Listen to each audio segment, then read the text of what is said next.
Coming up on today's Locked On Senators, the NHL Draft lottery has come and gone, but how did it affect the Ottawa Senators? We'll get into that on today's show. And our exit interviews continue today. It's two fourth-line grinders in Parker Kelly and Mark Kastelic. All of that and more. This is the Locked On Senators podcast. It's your team every day. Your Locked On Senators, your daily podcast on the Ottawa Senators. Part of the Locked On Podcast Network. Your team every day.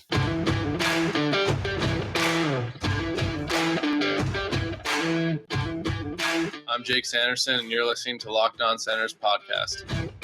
I'm Tim Stützle, and you're listening to the Locked On Senators podcast.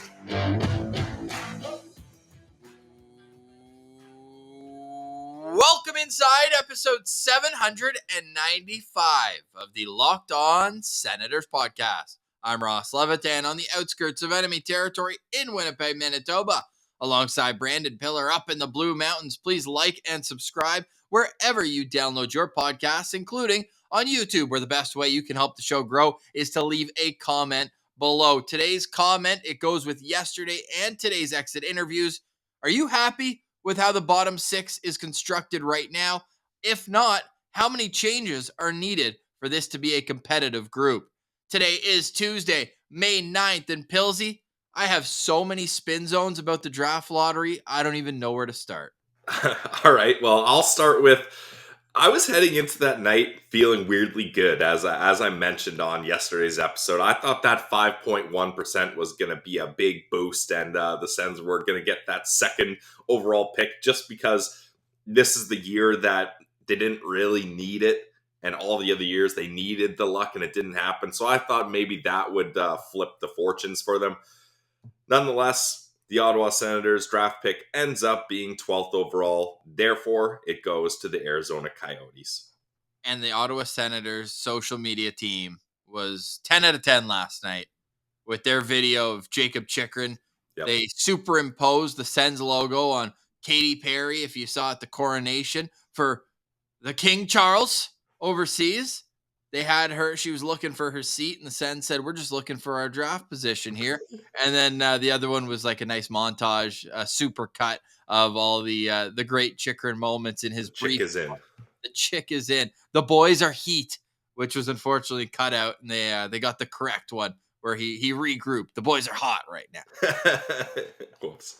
But lots more Jacob Chychrun highlights coming. Just 12 games into a career that, I don't know, the way that this guy seems fired up to be in Ottawa, I don't know if he'll outlast the 12th overall pick, who has to stay there 7 years before being able to leave Arizona. But I do think we're going to see Chychrun be a Senator for a long time, well past the 2 years left on his contract. But that's neither here nor there. The good news, Pilsy, the best news of the night, and if you've been living under a rock or weren't paying attention, the Chicago Blackhawks have won the draft lottery. They will have the right to select Connor Bedard. Anaheim gets the second overall pick, most likely Adam Fantilli. Columbus third, and then San Jose fourth. So, Pilsy, that's three Western Conference teams in the top four. That's beautiful if you're a Senators fan. No Detroit moving up. No Buffalo sneaking up there either. Montreal stays at 5. All good stuff there. Definitely, yeah. And, Ross, at first, the pick was being announced who was getting first overall. They flipped the card. It's Chicago. And I was like, screw this. Like, man, Chicago, that's not where I wanted him to go. Bad franchise off the ice. We don't need to get into all of that. Terrible hockey team on the ice, yet they still somehow beat the Sens in both games they played this year. How would you know? I was there, Ross. Both games. I was there. But so my immediate reaction was frustration, being like, man, these guys, like the big city got it, the original Six franchise. And then I kind of calmed down a little and let that anger subside. And then I was like, you know what? My spin zone on this now is it's actually a good thing, because you want your big markets to have marketable stars, right? That the NHL as a business thrives when the New York Rangers are doing well. the Toronto Maple Leafs are doing well. The LA Kings are doing well. Like when those teams, or at Boston Bruins, when those teams are firing and really getting their fans engaged and keeping the conversation going, the NHL does do well. So for players, I'm sure some players will spin zone that. Hey, hopefully my escrow goes down recently or coming up here with Connor Bedard making a splash. But then, Ross, I was like, oh, like who's Connor Bedard going to play with? No Kane, no Taves. So I went to the Cap Friendly page to see who's sticking around. There's not a lot of guys sticking around. And maybe you can spin zone that as a good thing. They have a kind of an empty roster that they can plug and play. And I'm sure this free agent season is going to be good for them, Ross. You want to come to Chicago and you get a chance to play with Connor Bedard. That should help bring in some free agents. But there is no one up front for the Chicago Blackhawks other than Jason Dickinson and Tyler Johnson that are going to be around, really. So it's going to be interesting to see how Chicago decides to play this now that they have Bedard. And Nikita Zaitsev on the back end. Fourth line center. Signed for another season as well. But yeah, the Chicago Blackhawks, I'm sure our guy Jack Bushman over at Locked On Blackhawks is just thrilled over the moon. Yeah, and you gotta be. You see a team that has so much success in the 3 cups in a 5-year window. I'm already seeing all their fans saying, why don't we just bring back Patrick Kane as a free agent now? Play him with Connor Bedard. I don't know if that sailed. Did you see they asked him in his kind of garbage day clean out interview in New York, like, are you going to go back to Chicago? And he like stopped and was like, I didn't even think about that. Like they're rebuilding. Like I don't want to go back there. But now, who knows? Yeah, lots of intrigue there at the top end of the draft. We were going to do a post-draft lottery. It doesn't really make sense. The Senators, it's an unfortunate draft season, but again, just Alex DeBrincat is the big key for Ottawa. If they can sign him to a fair contract long-term, then who cares? Screw the picks. I'm all with you there, but it is left out feeling. It's kind of the same as watching the playoffs as a Sens fan right now. You don't get playoffs, you don't get draft lottery. You're just kind of stuck in this waiting period until training camp opens in September. The Ottawa Senators have traded away so many picks in the last 2 years and in the future that there is just zero excuse left. The Senators traded away their first last year, 7th overall. They traded away their first this year, 12th overall. They've traded away 4 second-round picks in the future. So 2022 last year's, this year's, next year's, and in 2026, they don't have a second-round pick for the Chychrun trade. They've got a pair of third-round picks. And what bothers me about that is some of them were just mopping up their own inabilities. With the Matt Murray giving up a third-round pick to get rid of him, giving up a second and was it a second and a third, I believe, for Nikita Zaitsev.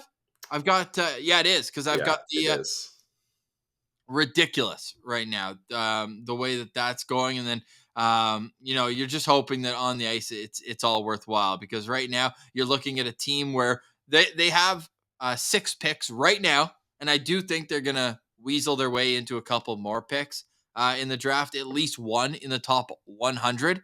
Their first pick, Pilsy, 108th overall. Yep. A team that hasn't made the playoffs in 6 years, drafting 108th overall as their first pick. I understand the Senators have made moves that expect them to be more competitive, but when you if you look from the outside in at that, you're like, wait, what? How is that even possible?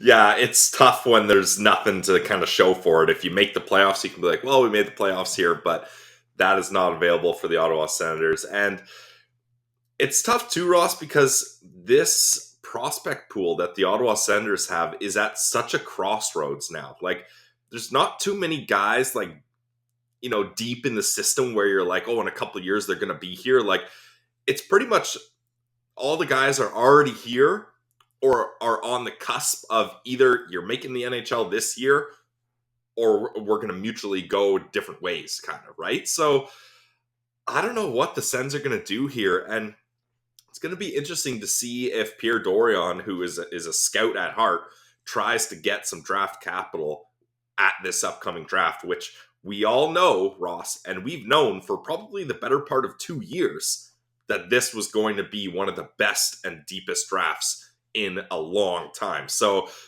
that's why when they made the Chychrun trade and no prospects were added, and it was the 2023 first rounder that was the prize piece of that, I was very shocked at that. I thought, in my mind, this first round pick was an untouchable. But if you don't want to lose any players off your team and any of your coveted prospects, that's what you got to do to get a guy like Chychrun who signed for 2 more years. Speaking of signed, the 2021 draft class is about to have a couple of guys' contracts expire without even being signed. The only guys signed from them are Tyler Boucher and Zach Ostapchuk. Nobody else has a contract from 2021. So Pierre Dorion saw that, took some heat for 2021. He said, yeah, well, we're just never going to draft again. How about that? Last year, a lot of mid-round picks as well. We'll see if any of those pan out. But you're right, the prospect pool, I think that's begging for later this week to get an updated top 10 Sens prospects. Maybe we'll break it up into 2. We'll do 6 through 10 and then 1 through 5 the next day. So we'll get into all that. But this prospect pool right now is certainly at a crossroads, and you need to find a diamond in the rough here with one of your picks. The Senators picks 108th, 140th, 172nd, 204th, 207th, and 218th overall. That's too many 200s, Ross. My God. And the Rangers couldn't even help us out by bumping that 7th to a 6th. Come on. They certainly could not. But what will the Sens use those picks for? We're going to do our draft profiles. We'll still get the guys at the top, but we're also going to handpick just random guys who are eligible for the draft that we think fit the mold of a Sens prospect. And we'll see, because we haven't been able to hit that much getting the top end guys, Pillsy. I think we're gonna nail down who the Sens are gonna take. Ross, we haven't hit anything as far as drafting in the Ottawa Senators go. Like, we've only covered maybe 2 of the picks that have happened. Like Tyler Boucher. Yeah. I mean, I'm not counting Sanderson and Stützle. No, yeah. Well, I mean, obviously we're going to cover those guys. I just feel like we did past the top 10. We haven't covered anyone that the Sens have drafted. Yeah, 3 in 2020. I mean, in 2020. We had Yarventi, we had Greg, and we had Clevin. We had Igor too, didn't we? Because he was an overager. Oh, true. Yeah, so it's been wild what the Sens have done come draft day, but I don't like. I think, Ross, we're gonna see the Sens try to move some of their prospects to try to get a pick in this draft. Well, let's find out sooner rather than later. All right, coming up on today's show, we're gonna look at the team as it is now. Mark Kastelic, Parker Kelly. How were their seasons, and what do we expect next? All that's coming up. You're listening to Locked On Senators. Today's episode is brought to you by our friends over at Indeed. The Ottawa Senators maybe want to dust off the old Indeed profile here as they look for some guys for the bottom 6, a new goaltender, etc. Maybe some diamond in the rough prospects like Ross mentioned. But if they're hiring, the best place they can go to is Indeed. It's a hiring platform where you can attract, interview, and hire all in the same place. You can find talent fast with Indeed's powerful hiring tools like matching, assessment, and virtual interviews. If you hate waiting, well, Indeed is great for you because the US data shows 80% of Indeed employers find quality candidates the moment they sponsor a job, instantly. So with Indeed, you can have all the hard work done for you. Sponsor a job and they'll match you with quality candidates whose resumes on Indeed fit your job description right when you post. With Indeed, you can start hiring fast. Join over 3 million businesses worldwide using Indeed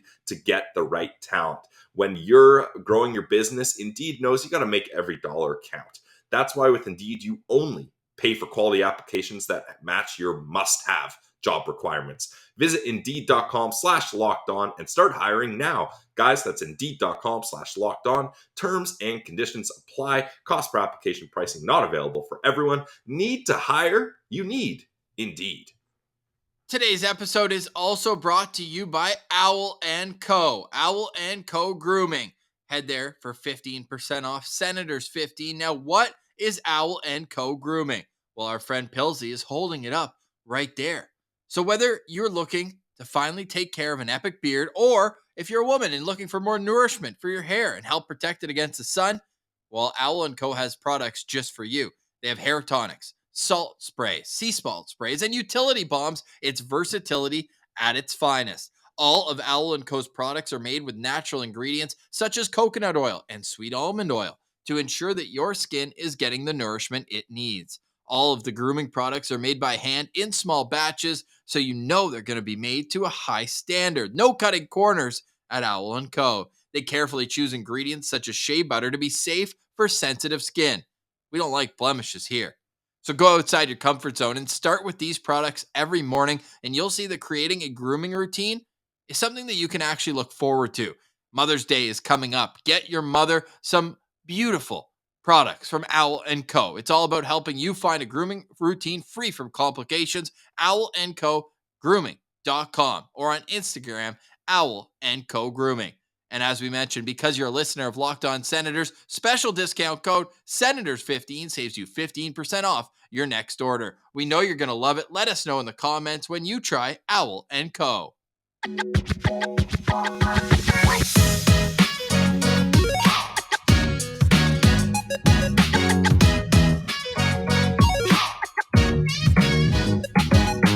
All right, Pilsy. So we talk about how injuries have played a role for the Ottawa Senators last season. And I get that. A lot of players, especially at the end of the year, were out of the lineup. You know who else dealt with a lot of injuries? Who? Colorado Avalanche. Yes. And what did they do? They battled through. I know they were out in the first round. Made playoffs. Yep. But I am going somewhere with this. Okay. Unfortunate news. I don't think you saw it yet. Gabriel Landeskog, who missed all of last season, just had another surgery. He's going to miss all of next season as well. What? Yeah. Wow, man. That sucks. That's he was battling through that on their road to the Stanley Cup. Big time, yeah. And that's a guy that he just re-upped a big new contract with the Avalanche too. Damn.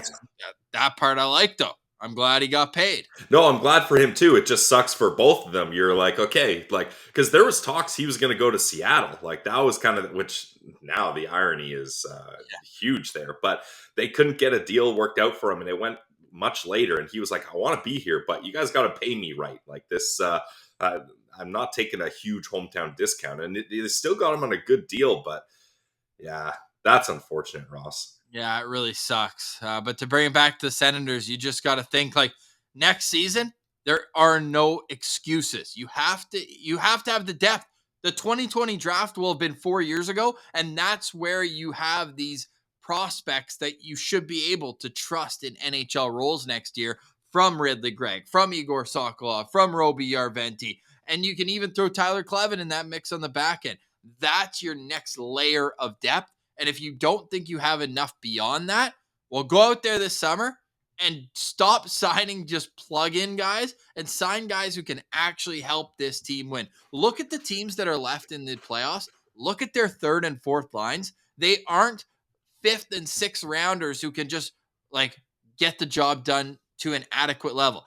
Every team probably has one or two of those guys. The Senators probably had 5 of them for most of last year in the bottom 6. So they really need to fix that this summer. And Ross, the interesting thing about this is what jumped to my mind immediately when he started talking about that. I was like, well, yeah, that's true. But a lot of the time you pick up rentals at the deadline. But the teams that are doing well were very quiet at the deadline. Seattle Kraken, I believe, made 0 moves. Carolina Hurricanes, other than Puljujarvi, I can't think of anything they did. The New Jersey Devils, they did their Meyer push. Well, they got Gostisbehere too, Carolina. Oh, yeah, true. But we're talking about third, fourth liners here. Right. So no additions there, really. Vegas, did they add anyone at the deadline?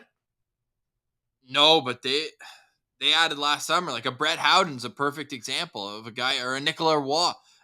Guys who like are legit NHLers but are playing on your third or fourth line. So I am propping up your point here in a roundabout way, because like my argument was going to be like, yeah, you fill those third and fourth lines with rental guys that you don't worry about in the future. But the teams that are having success now, they've got that figured out before, and they have those guys locked in all season, building chemistry, playing well together, and then they cruise into the playoffs doing well. So again, that's something that's flipped this year, where it's the teams that loaded up at the deadline didn't exactly have things pan out. They didn't even, a lot of those teams like the Rangers, the Leafs are struggling now. Like those teams, it's not going well for them.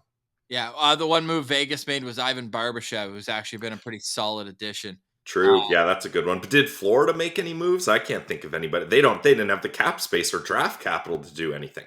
Well, they didn't even think they'd really be in the position at that point. Yeah, true. Exactly. Oh, they didn't make any trades at the deadline to add up. Yeah. And the Bruins, they stacked up.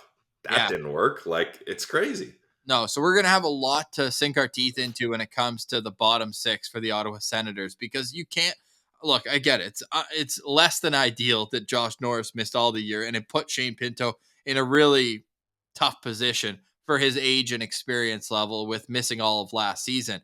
But my goodness, you can't then have Dylan Gambrell running out there for 65 games as the third line center on this team. Like you just can't do that and expect to be a competitive team. You need guys with experience. You need guys who have been there and who can play a little more versatile than a guy like Gambrell or a couple of the guys that we're about to get to. Today's exit interview, let's start with Mark Kastelic. Mark Kastelic is a player who we'd been excited about since he was a 5th round pick way back in 2019. And we just saw the package of strength, physicality, penalty killing, and scoring big goals. Remember, and speed, Ross. Big time speed. But those goals he scored against Montreal last spring when we were boots on the ground, 2 goals in that game. He was unreal. And he's a mutant of a man who can just stand in front of the net. He can fight, but he's got that new age enforcer mentality where he can also play a little bit. I was surprised when we pulled up his numbers today, because some of them jump off the page. Most notably, averaging less than 9 minutes per game, averaged 8 minutes and 54 seconds during his 65 games, 7 goals, 4 assists, good for 11 points, an expected goals of a shade over 50%, and of course, he just under at 48%. He signed for 2 more years. It was an extension he signed early in this season, 2 years at $835,000 per year. Mark Kastelic, how would you assess his last season?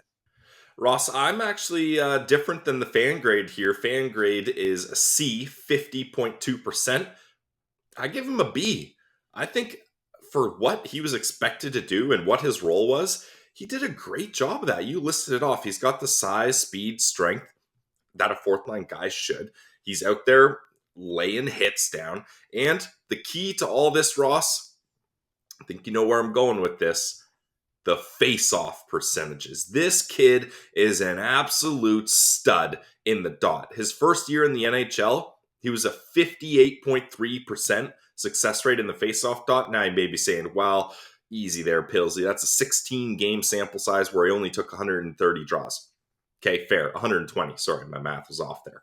So this year, you get 65-game sample size, 580 face-offs total, and he still finished with a 56.9% chance. Like, this was a guy, Ross, that apart from Claude Giroux, like, DJ Smith was using him as a face-off specialist. He would get big draws in defensive zones when they needed to kill off an attack. He would be the guy that goes out there. And I thought it was going to dip down closer towards 50%, but it's still up there. So I just think, in my mind, Ross, you've already got your 4th line center written in, I won't go permanent marker, but I'll go pen. Mark Kastelic should be written in pen as this team's 4th line center for at least the remainder of his 2-year contract.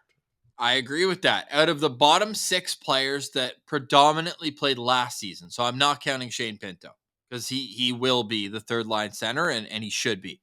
But Mark Kastelic would be the guy I'm most confident in staying in the bottom 6. Out of him, Watson, Kelly, even Mathieu Joseph, you can throw in there, Patrick Brown, all these guys, Mark Kastelic to me is the most productive player because of all of the parts of the game that he brings. Where the next guy we're going to talk about just hits. That's all he does. He hits. Okay, that's cool and all, but what's your B game?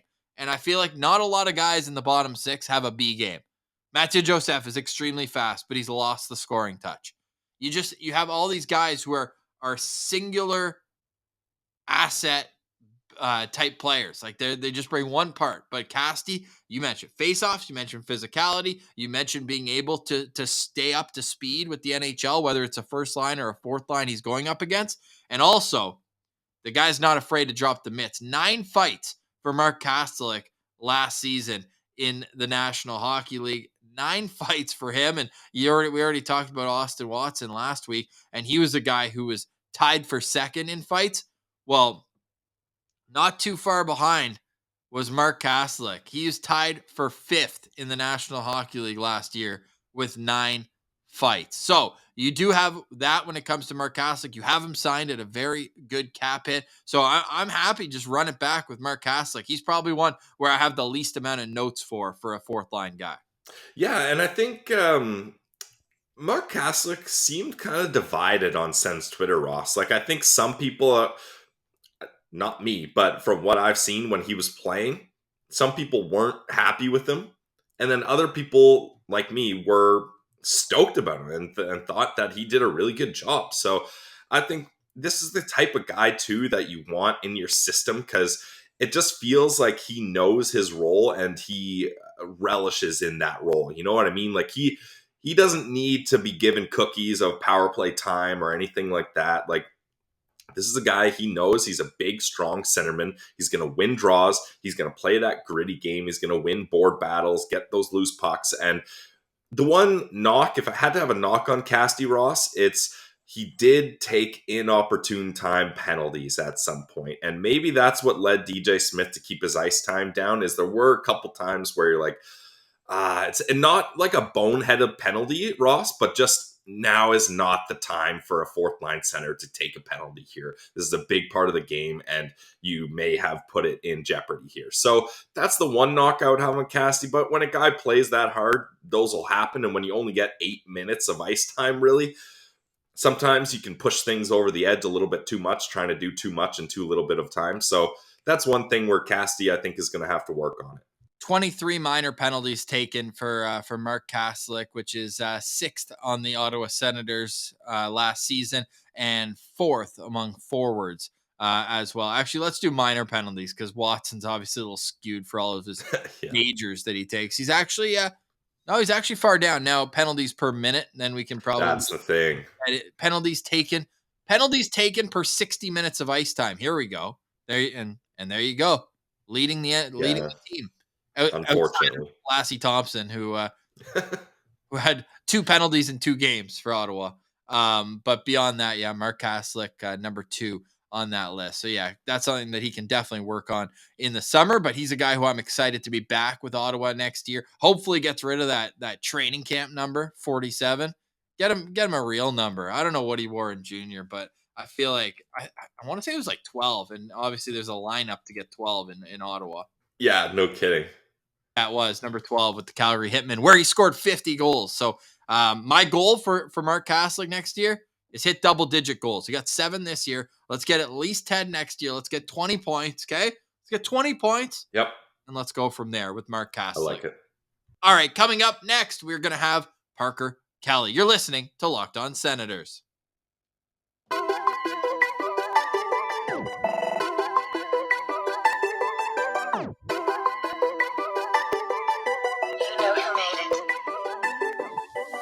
All right, Pillsy, we're working our way through this pretty quickly here. Our exit interviews on Locked On Senators. You can find them all on YouTube, where we're going to cut each one individually. We have all the defensemen, all the goalies up. I want to let these ones breathe a little bit more. So go and check out any episode from this week, and you will find the forwards, starting with Tim Stützle, Claude Giroux, Brady Tkachuk, and then working our way down show by show throughout the lineup. Today, we're going to end off with Parker Kelly, the shift disturber, a guy who made an immediate impact when he came up for that one game at the end of the COVID season. ran Jake Muzzin around the rink over and over again. He was getting chased down. That's the type of intensity that got Parker Kelly, two-time Jonathan Petra Award winner at Yes. Sens Dev Camp, which is probably the most prestigious award that you can get with the Ottawa Senators as a prospect. And this year, he was just non-existent. I didn't know when he was on the ice half the time. Yeah, Parker Kelly, in my opinion, definitely took a step back rather than a step forward, unfortunately, this year. And I think if he probably would go in, well, I don't know, Ross, maybe I'll get your opinion on this. Would you say he was one of DJ Smith's guys, or was he in the doghouse more often than not? I'm kind of clouded on how this season went for him in that regard. I think he started out in the penthouse, but finished off probably in like a main floor bachelor apartment. Yeah, that's fair. And so Parker Kelly played 55 games. He had 1 goal, 3 assists, which is quite a drop, Ross. As the season before, in 41 games, he had 7 goals and 5 assists. So in 14 less games, he had 8 more points and 6 more goals. So he was shooting off the rush last year. This year, he didn't shoot at all. Yeah, and like you mentioned before, like Parker Kelly, his game is all about hits, and he made that very clear as he was second in the team in hits, obviously behind Brady Tkachuk. And a big drop here, Ross. Brady Tkachuk had 242 hits. Next was Parker Kelly with 172. So definitely you can see that Brady plays a physical game, but so does Parker Kelly. But this year, aside from the physicality, much left to be desired. Not much else happening for Parker Kelly. Just not noticeable. And Yeah. those types of players, even though they don't play a lot, you need them to be noticeable in their minutes. I mentioned like he got Jake Muzzin to chase him around. Well, I mean, he also scored a goal that game. So he was 1 goal, 1 game. And then last year, so he scored the same amount of goals in his first NHL game as he did in 55 games this past season. Yep, exactly. So not a math guy, but that doesn't seem very good. However, there is still a little bit we can look at here. He shot 1.7%. You got to think that's bound to bounce back. He's still a guy who is as cheap as they come in the NHL, where he's basically on a minor, like he's on a $762,000 contract for the remainder of this upcoming season. The fans, though, were pretty harsh on him. It was a near split between C and D. C edged it out at 48.1% of the vote. I would say C minus, D plus. Like I just expected him to be a bit more noticeable. I didn't expect him to score 10 goals or really build offensively, but on the defensive side of the puck, he was decent on the penalty kill. I'll say that. He was decent on the penalty kill when he got opportunities there, but he's a guy who you need to be a Swiss Army knife, and he was just like a butter knife this year. Yeah, I mean, that's an interesting way of putting it. But Parker Kelly, 123 minutes on the penalty kill. Apart from Watson, Joseph, and Gambrell, he was the main group of forwards there. If Watson doesn't come back, if Gambrell doesn't come back, he may be relied upon more in that sense. But I just think with Parker Kelly, I gave him a C minus as well, Ross. I felt a D was a little bit too harsh for what his season was, but at the same time, it was a step backwards, unfortunately, for Parker Kelly. And this is the year, Ross, where his contract, it's a one-way deal this year at $762,000. So I think we're going to see a big bounce back for Parker Kelly. In my opinion, I think he should be, and here we go again, Ross. I feel like we've mentioned the 13th forward a couple times here. There's only 1 or 2 spots for 13th forward on this Ottawa Senators team this year. But I think he can be a 13th forward where if you want to add some jam, so a little bit of toughness, some grit to your lineup, you toss him in there and maybe he plays 50, 55 games, something like that. I think that's a good spot for Parker Kelly because I don't really see a role for him in the AHL anymore. But also I'm not ready to label him as an everyday NHLer either. Well, with Parker Kelly, the good news is he's unbelievably well liked in the locker room. We always talk about kind of the culture that the Senators have created, and he's certainly a part of that. Just a hardworking guy, undrafted, may I add. And then he works his way up. He's unreal in the WHL, over a point per game in his last year. He gets to the AHL, scores 10 goals in both of his first 2 seasons down there. And even last year in the AHL was not really exceptional, right? He had 5 goals in 33 games, 14 points. I know offense isn't his entire calling card, but he was like a third line guy down there. So he knows that that's going to be his role wherever he plays, is an energy guy. I mean, he got in 3 fights last year. None of them like particularly stand out, but you just need to see him take another step forward, and it has to. You made me really nervous there when you said we're talking about a lot of 13th forwards on the team, and that's what I was alluding to before we got into both these guys. Like, we need bottom 6 forwards, not 13th forwards, because you only bring 12 into the lineup unless you're like the anti-Boucher and you play 13 and 5 or something crazy like that. But I don't know. I'm kind of indifferent. I wouldn't mind, like, if he doesn't have a good camp, put him on waivers. I don't even think he'd get claimed. I really don't.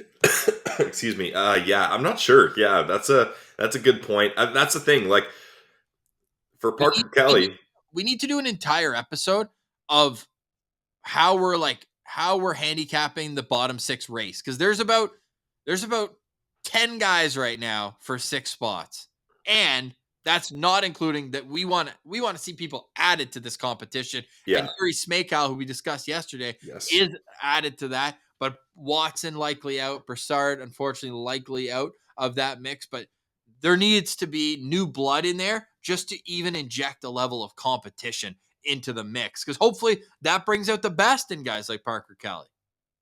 Yeah, I agree. And in my opinion, there's 3 locked spots in the bottom 6. Shane Pinto, third line center. Matthew Joseph, if he's third line wing somewhere. I know you're hot on the fact that he might be traded, but I don't think so at all. I think just because you're trading him at his lowest point with years left on, like, you'd have to give him away, which is not great asset management. So I think we're gonna be praying on a Joseph bounce back, and then maybe something will happen. And then fourth line center, Mark Kastelic. So you've got a wing spot on the third line, which I'm anticipating needs to be filled internally. And then I want to bring in a veteran fourth line guy like an Austin Watson type. And then another spot I think can be internally filled as well. So it's going to be interesting. Parker Kelly, 1 goal this year, 1 game-winning goal this year. Nice. Yeah. And one thing with Kelly, just so we don't get sidetracked from the real topic of discussion here, is you mentioned it, Ross. He was shooting off the rush a lot more in 2021-22. And in 14 more games this season, he only had 11 more shots. So I would like to see him really be a guy that as soon as you're in the O-zone, keep it simple, stupid. Just that's a Kiss quote. I'm not calling Parker Kelly stupid, but just keep it simple, and without even thinking about it, get that puck on net. Even if it's not a high danger scoring opportunity, even if it's a lower quality shot, just get pucks toward the net, and then have your guys like Mark Kastelic create chaos in front and try to create chances that way. And I think that's something that can help him have a little bit more success if he starts getting into that. What are your expectations for him next year? Just shoot more, work hard? Yeah, shoot more. Yeah, I'll work hard. That's a great one. But look, if you're Kelly, you're sitting here being like, I'm an undrafted guy. I busted my ass to get to this point. I'm playing physical. I'm blocking shots. You have a one-way contract now where you're making 6 figures. You can't let this be your only shot at this. Like, you need to really show, not only to the Ottawa Senators, but to the NHL in general, that you're a guy that deserves one-way deals. Because as soon as you go back to the 2 ways, Ross, I think it's hard for agents and teams to consider you as a one-way guy again. So this is a pivotal career season for Parker Kelly here. And we'll discuss that bottom 6 this week. It's too hot of a topic to me right now, and a very kind of polarizing topic in the sense that if they don't get it right, I think it's going to take a big dent out of their Stanley Cup chances or playoff chances. Pump the brakes, Ross. Easy. Holy. If they don't move on from Patty Brown, they're not making the playoffs. They're not going to win the cup. No, but you know what I mean. You need depth. We're seeing that night after night in the Stanley Cup playoffs. And I just want to be a part of the action because we didn't get to do it in the draft lottery. We don't get to do it in the playoffs. We're Squidward standing in a dark, lonely cave, and everyone else is playing outside. Except, Ross, how many other franchises are up for sale right now? So that's where we get to run around and have our fun as the Weekend has thrown his hat into this ring as well. Now, we don't know too much about the group that he's aligned himself to, but just yet another star trying to get into the mix. Everyone wants a piece of the Ottawa Senators. Would you say we're a Starboy franchise? I mean, I'm getting blinded by the lights, Ross. It's crazy. Okay. Now, we actually initially, back in like November, December, I thought that the Weekend was a part of the Nico Sparks group. I can't even keep my celebrities in order anymore. But guess what? We are less than a week away from May 15th, which we believe the next non-binding bids are. Non-binding, whatever that means. Still don't know. Any final thoughts on today's show, Pilsy? Final thoughts for me is it's unfortunate the Ottawa Senators didn't sneak into that number 2 overall draft selection with the lottery. But like Ross mentioned, if you're feeling sad about that for even a second, turn on those Jacob Chickern highlights. It's very easy to be not worried about that anymore because you get Jacob Chickern as an Ottawa Senator who wants to be here for 2 more seasons for the same price as they would have been paying Nikita Zaitsev. So Pilsy, I'm feeling down. crazy. I'm calling it now. Jacob Chickern, Senator for life. Oh, yeah, I think he's playing the rest of his career here. Wow. I mean, the last time that was thrown out there, Mark Boro was tossed out the door pretty quickly after that was coined, the phrase for him. So we'll see how this goes. No, Jacob Chickern will be an Ottawa Senator for the rest of his career. I love it. Nobody loves being an Ottawa Senator more than Jacob Chickern. And this guy's ready. He knows that injury was unfortunate and that he missed the end of the year. This guy's going to come back ready to work next season. I'm so fired. Has to start with Thomas Chabot. Has to. We can't have any gobbledygoo with having the D pairs in a blender and we need to make sure all of our lefties are on the left side and all of our no. You play the best defenseman on your team, the most minutes, and you work down like that. Next up, playoffs, Pilsy. But my final thoughts on today's show, speaking of playoffs, the WHL finals are set. 2 Sens prospects will be in action. Zach Ostapchuk and Carson Latimer for the Winnipeg Ice. And everyone who writes to me when I post clips, the one game I went to in the playoff run, Ostapchuk penalty shot. Oh, the rink sucks. Is that a junior rink? That looks like a community center. Well, guess what, guys? You won't have to worry about that at the finals because the WHL finals will be played in the Jets barn, Canada Life Center. I don't think they're going to be able to sell out the building. Maybe the lower bowl, though. Yeah. That'd be fun. I bet.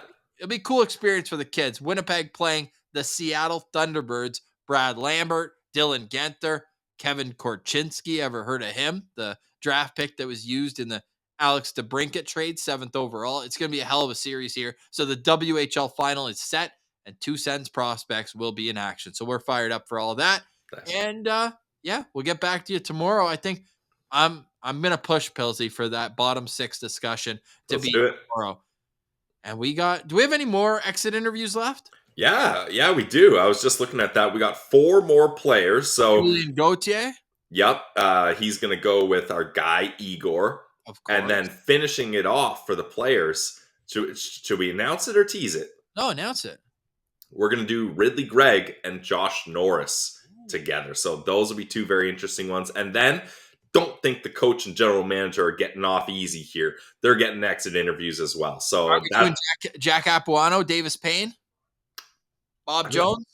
That's not a bad idea, but because I've had opinions on the assistants a little bit, but we'll mix those in. We won't do them individually. All right, we'll do the coaching staff as well. Yes, okay, yes. Right, because we win together, we lose together, we get judged together here as a coaching staff on Locked On Senators. All right, for more, go check out another Locked On NHL channel, another Locked On NHL show. We will be back tomorrow and hope you have a great day. For Brandon Piller, I'm Ross Levitan. This has been the Locked On Senators podcast, your team every day.